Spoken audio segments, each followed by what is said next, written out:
Hey guys, what's up? This is Rich from voicesofwrestling.com, the flagship podcast as well as flagship patreon.com, and I'm delighted, honored that Garrett and Liam asked me to come on to You've Got to Be Kidding Me's TNA 20th anniversary episode to give some quick thoughts about what TNA and Impact meant to me in my life and my fandom. And I was racking my brain trying to figure out the best way to do this, the best way to talk about it. I mean, it's 20 years of a company and you're trying to wrap it up in, just a couple of minutes.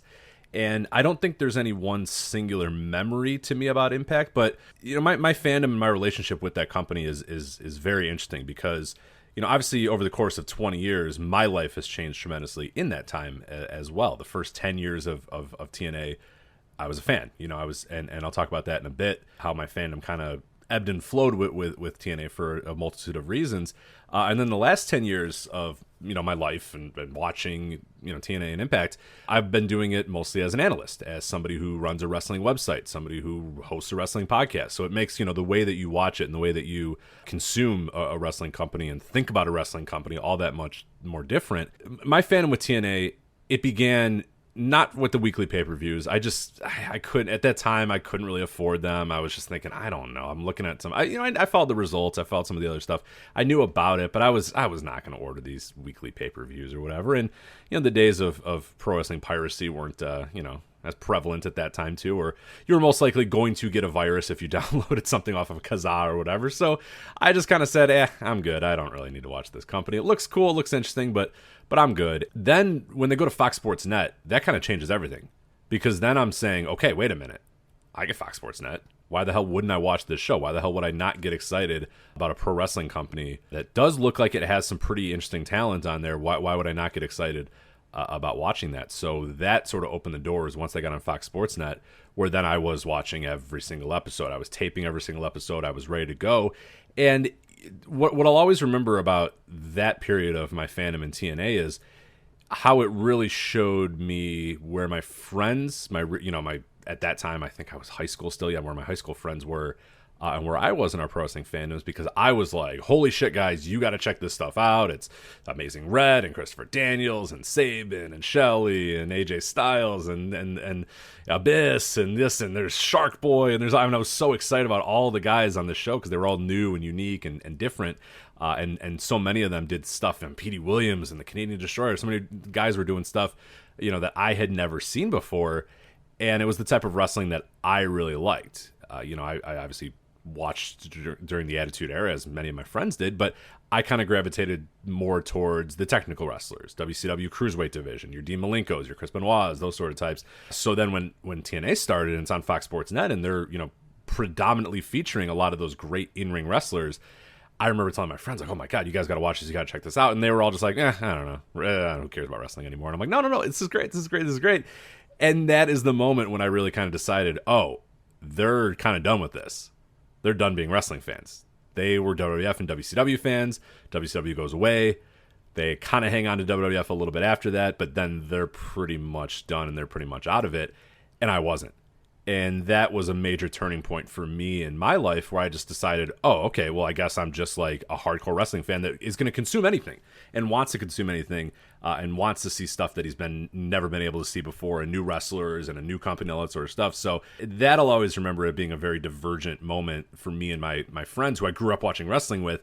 And they kind of all gave it up, and I was just like, nope, I'm all in, and I'm going to be in forever. And, 20 years later, here I still am, talking about wrestling and trying to get my friends to watch it. But I gave up. I gave up on that a long time ago. I just made new friends that actually watch wrestling. So that's the better way to go about it. But this would also become a common theme for TNA over the course of my history in the company, is that very quickly something happened. I don't remember exactly what it was, but I just decided, I'm not into this anymore. This company annoyed me or whatever. And it wasn't this singular moment, but the Monty Brown push and the Monty Brown story was really one of the first moments where that company disappointed the hell out of me. Because if you'd watched TNA through 2004 and 2005, he was the man. I mean, he felt like he was ready to be a star, a breakout star, a guy that nobody had seen before, a guy that hadn't appeared anywhere else, and he was like a homegrown TNA star.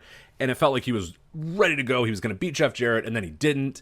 And then he turned heel, and then it was bad, and then it sucked, and then he left to go to WWF. And it was just like, or WWE at that time, and it was just like, man, what a God damn, that they just completely dropped the ball on that. So, it wasn't that reason on its own, but that was one of the reasons that I was just kind of like, all right, well, I guess I'm kind of done with this company for now.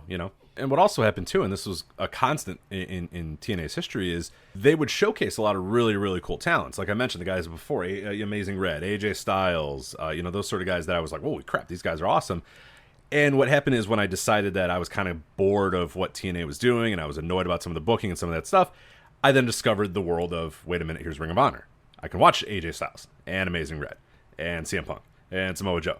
And all these are great wrestlers. They're all over here. So then I just started watching Ring of Honor instead of watching TNA because Ring of Honor was giving me what I wanted without all the bullshit that sometimes came in with TNA. But my fandom then ebbed and flowed a lot over the next few years is because, when they got onto Spike TV, that felt like a whole new thing. It was like, okay, hold on a minute. This is a company they're doing some things here. They got some resources. Things are going to happen here. And then when Christian Cage jumped, and that is a pivotal moment in my fandom because that was like, oh boy, we got something here. This is a company that is now making moves. They're taking guys from WWE. Guys from WWE are saying, this company sucks. I'm not fulfilled here. I'm going to go to TNA. I'm going to go elsewhere. And that felt like a huge moment. And then I was all in. And I was all in for a couple of years after that. But then 2007 was a real kind of down year for TNA. And it felt like a lot of the guys that had momentum started to kind of falter a little bit, kind of started to fall. And it felt like, what's going on? Like, come on, let's go. Let's get to the next thing. We're good on Jarrett. We're good on, Kurt Angle's great to have, but like, let's push some of the younger guys. Hey, the Dudleys are here, but I don't know that I really want to push the Dudleys. I want to get some new blood here. I want to get some of these great talents that I'm seeing on television all the time. I want them to become the most prominent parts of this company, and it just never happened. So I started to kind of waver a little bit then when Christian leaves and all those guys are starting to kind of, see the exits. I'm starting to think, it's not quite there anymore for me. And at that same time, they were featuring a lot of Japanese talent at that time. And again, TNA became a gateway for me to say, hey, what is this New Japan thing? Hey, what's this Dragon Gate thing? What's this? What's that? And then I was able to kind of, transition away again from TNA to another world of wrestling. So I always give tons of credit for TNA exposing me to a lot of wrestlers and a lot of companies that I didn't know about. The problem was I always kind of found myself ended up gravitating towards those companies as opposed to just sticking with TNA. And then, the final time that I really bought in as a fan was when Hulk Hogan and Eric Bischoff came in. And I was an idiot at the time, I guess, and I'm thinking, oh boy, here we go. Now we're talking. Now this is some juice. And then very quickly I realized, oh, no, that's Bubba the Love Sponge. And no, that's the Nasty Boys and the band or whatever the hell. And I was like, this is not what I want at all. And it was from that point on that I just never had that connection to TNA anymore. And as such, a couple years after that, by 2011, I'm now running voicesofwrestling.com, so my fandom is just completely different. It's not really fandom anymore. It's now become a bit more of a quote-unquote job, to analyze and talk about the company. And that also coincided with just a tumultuous time in TNA's history where they became kind of a laughingstock. And it sucks because I think the first 10 years of that company, there's so much good and interesting things about it. There's things that frustrated me as a fan. There's things that frustrated all of us as fans.